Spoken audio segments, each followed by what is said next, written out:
Assalamualaikum warahmatullahi wabarakatuh. Bismillahirrahmanirrahim. Alhamdulillahirabbil alamin. Segala puji bagi Allah Subhanahu wa taala yang telah menghidupkan kita setelah mematikan kita, dan hanya kepadanya lah tempat kita kembali. Shalawat dan salam semoga tercurah kepada Nabi kita Muhammad Shallallahu Alaihi Wasallam, keluarga, sahabat, dan seluruh umatnya yang setia mengikuti sunnahnya hingga akhir zaman.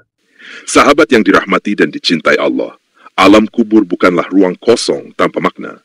Ia adalah awal dari sebuah perjalanan panjang yang tidak mengenal batas waktu. Di sanalah ruh manusia menanti, dalam damai atau dalam siksa, tergantung pada bekal yang ia bawa dari dunia. Rasulullah Shallallahu Alaihi Wasallam telah menjelaskan bahwa kehidupan di alam barzakh adalah nyata, dan di dalamnya ada kenikmatan bagi yang taat, serta azab bagi yang lalai. Namun demikian, Islam tidak pernah membiarkan manusia berjalan tanpa petunjuk. Allah yang Maha Pengasih telah menunjukkan banyak jalan keselamatan, dan Rasulullah sebagai utusannya telah mencontohkan bagaimana cara selamat dari dahsyatnya siksa kubur. Maka marilah kita renungkan 7 perkara yang bisa menjadi penyelamat di alam kubur, agar kita tidak termasuk orang-orang yang menyesal saat segalanya telah terlambat. Pertama, mendirikan syalat dengan khusyuk dan konsisten. Syalat adalah pilar utama agama. Rasulullah Shallallahu Alaihi Wasallam bersabda, "As-salatu imaduddin im'aduddin." Syalat adalah tiang agama.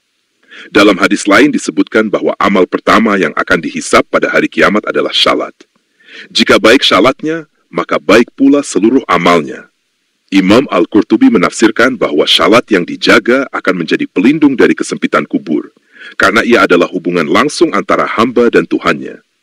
Syalat bukan hanya tentang gerakan fisik, melainkan tentang jiwa yang tunduk, hati yang hadir, dan kesadaran yang penuh akan kehadiran Allah dalam setiap sujud dan ruku. Kedua, membaca dan mengamalkan surah Al-Mulk.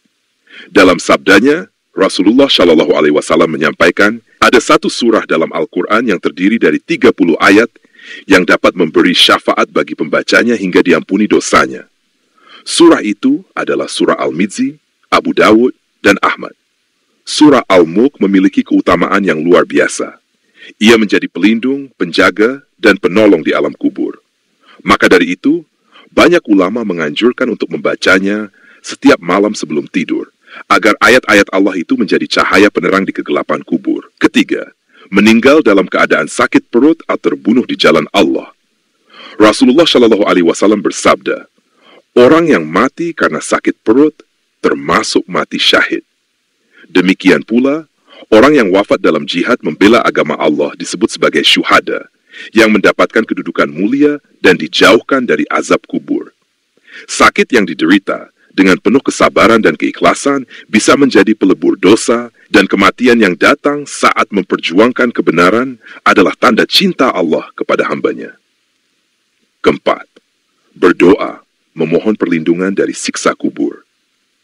Rasulullah mengajarkan kepada para sahabat untuk senantiasa membaca doa ini setelah setiap syalat. Ya Allah, aku berlindung kepadamu dari siksa jahanam, siksa kubur, fitnah kehidupan dan kematian, serta dari kejahatan fitnah Dajjal. Doa ini bukan sekadar permintaan, melainkan wujud kesadaran bahwa manusia tidak memiliki daya selain pertolongan Allah. Ia adalah tameng rohani yang mempertebal iman dan membangkitkan rasa takut kepada kehidupan setelah mati. Kelima, berakhlak mulia dan menjaga lisan. Rasulullah Shallallahu Alaihi Wasallam bersabda, sesungguhnya orang yang paling aku cintai dan paling dekat tempatnya denganku di hari kiamat adalah yang paling baik akhlaknya. Hadis riwayat Tirmizi. Akhlak yang luhur adalah perhiasan seorang mukmin. Menjaga lisan dari ghibah, fitnah dan dusta adalah bagian dari kesalehan yang tidak hanya berpengaruh di dunia, tetapi juga menjadi sebab keselamatan di alam kubur. Diriwayatkan bahwa 2 penyebab utama siksa kubur adalah karena tidak menjaga kebersihan saat buang air kecil dan karena suka mengadu domba. Bertobat dari dosa dan tidak menunda-nunda. Allah Subhanahu wa taala berfirman, "Ya ayyuhalladzina amanu, tuubu ilallahi taubatan nasuha." Wahai orang-orang yang beriman, bertobatlah kepada Allah dengan tobat yang semurni-murninya. Tobat adalah jalan kembali yang dibuka Allah selebar-lebarnya. Sungguh celaka bagi siapa yang menunda tobat hingga ajal menjemput. Tobat yang ikhlas, dengan hati yang remuk dan niat yang kuat untuk tidak mengulanginya, dapat menghapus dosa-dosa masa lalu dan menjadi penyejuk alam kubur. Ketujuh, menyegerakan membayar hutang dan amanah. Rasulullah Shallallahu Alaihi Wasallam bersabda, jiwa seorang mukmin tertahan karena hutangnya sampai hutang itu dibayar. Hutang yang belum dilunasi bisa menjadi beban bagi ruh di alam barzak. Oleh karena itu, Islam sangat menekankan pentingnya menyelesaikan hutang atau mewasiatkannya dengan jelas sebelum meninggal.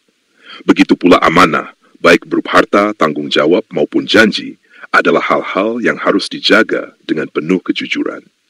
Renungan dan doa. Sahabat yang mulia, dunia ini hanyalah ladang tempat kita menanam. Alam kubur adalah tempat kita menuai apa yang telah ditanam. Barang siapa yang mengisi hidupnya dengan ibadah, akhlak, tobat, dan kesungguhan, maka ia akan merasakan ketenangan di alam barzak. Tetapi barang siapa yang mengabaikan perintah Allah dan mengikuti hawa nafsu, maka ia akan menanggung kesempitan yang pedih. Marilah kita berusaha memperbaiki diri, menyiapkan bekal yang cukup, dan memperbanyak amalan yang menyelamatkan.